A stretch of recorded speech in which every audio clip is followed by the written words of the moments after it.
Isang mapagpalang araw po sa ating lahat. Ako si Godfrey Quizon and this is my devotion for today, September 8. And ang topic po natin for today is okay lang ba humingi ng sign sa Diyos? So, ano daw po yung two kinds of sign? Meron po tayong two kinds of sign which are miraculous sign and practical sign.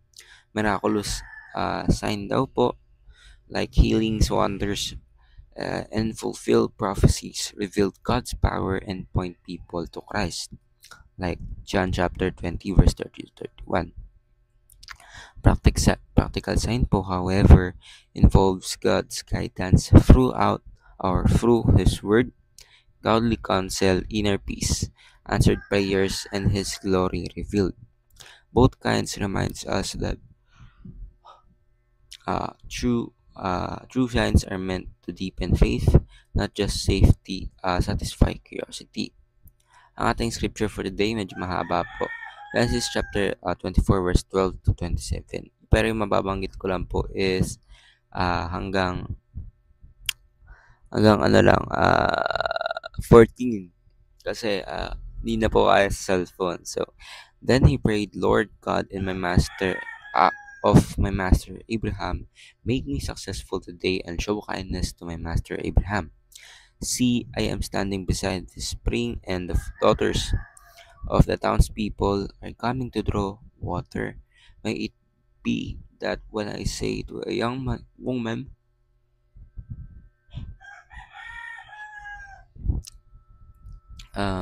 may it be that when I say to a young woman, please let down your jar, that I may have a drink, and she says, drink, and I'll water your camels too.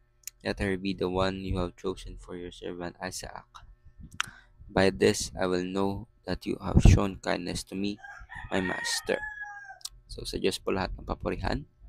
And of course, yung topic po natin ngayon is pwede daw tayo manghingi ng sign sa ating Diyos or practical sign. Yes, kasi bakit? So hindi naman po kasi talaga natin alam kung ano po ba yung the best plan ni Lord. Although minsan nagpapasa tayo ng Bible, alam natin kung ano yung contents ng Bible.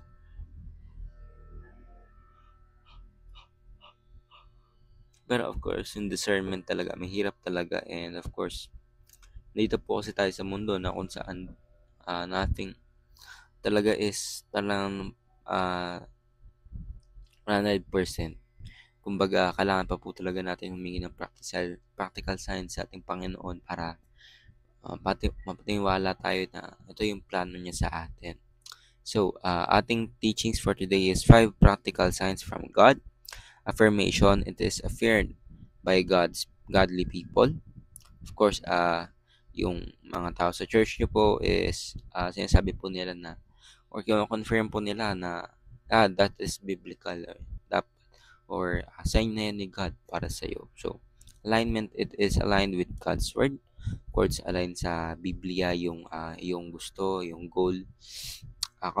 It is accompanied by God's peace. Of course, hindi talaga siya yung parang masakit sa puso or mabigat sa puso or mabigat sa damdamin na gawin. Answer, if it is a clear answer to prayer. Of course, may mga sagot ng ating Panginoon, yes, no, or wait. Ayun po ang sagot ng ating Panginoon sa ating mga prayer.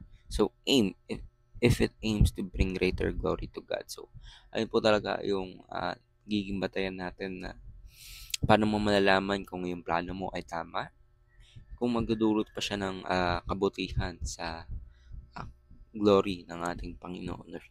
Glorify ba ang ating Panginoon dun sa iyong goal. So, ayun lang po ako si Godfrey Quizon and this is my devotion for today, September 8. Sana po ay marami kayo natutunan. Ayun lang po and God bless.